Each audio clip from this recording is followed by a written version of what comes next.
Today I'm going to tell you guys a story about how I reverted to Islam. 5 years ago, my mum was diagnosed with cancer. And for anyone watching this who's nearly lost a close one, just listen to the end of the story. My mum was diagnosed with cancer 5 years ago. I received a FaceTime call, I'll never forget it, with my brothers and sisters and my mum in the call. I'm a little bit of the black sheep of the family, and I'll never forget I got this FaceTime call and they told me my mum had cancer. I'll be honest, I didn't believe anyone. I'm going to be so honest with you, I didn't believe them. I thought they were literally playing a prank on me. And my mum's my world, firstly, guys. She's literally my everything. I love my mum to bits. Mum, if you're watching this, you know the story. I'm not sure if you even remember it, but I love you. So, diagnosed with cancer. I went round her house and I saw my mum.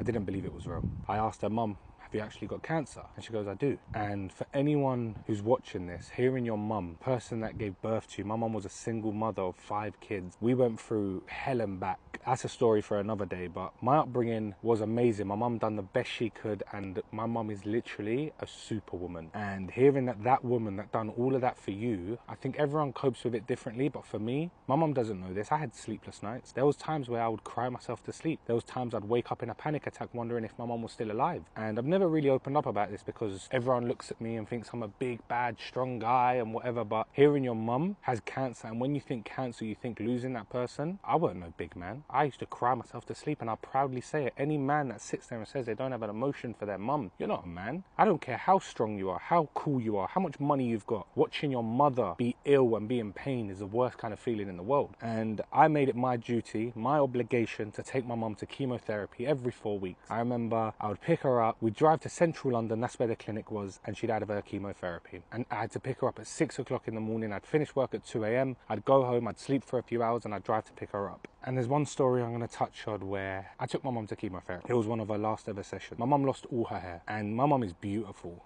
My mum is literally beautiful. And witnessing your mum lose all her hair, watching your mum's confidence shrink to nothing, actually witnessing it firsthand will break any man. I was sat in the car, I remember, it was 6:30 in the morning. I was driving to Central London with my mum, and I never ever let my mum see me cry throughout the whole of her cancer thing because I was the strong one. I had to be. I guess everyone copes with it very differently, but that's how I tried to do it. And I'll never forget, I drove up there, my mum kept saying the whole journey, "I don't want to be here no more. I don't want to be here no more." And I kept saying, "Mum, shut up, mum, shut up, mum." My mum had sepsis in her blood. It's a poisoning of the blood, and she was going through chemo, which meant her body couldn't fight the sepsis. And I remember walking my mum into the hospital. I picked my mum up because she physically couldn't walk anymore. I walked her in there, and I genuinely thought this was the last time I was ever going to see my mum. And I'll never forget, I went downstairs to my car, and I sat in the car and I cried for hours. And I cried for hours like a baby. And I phoned up my friend Raheem, big shout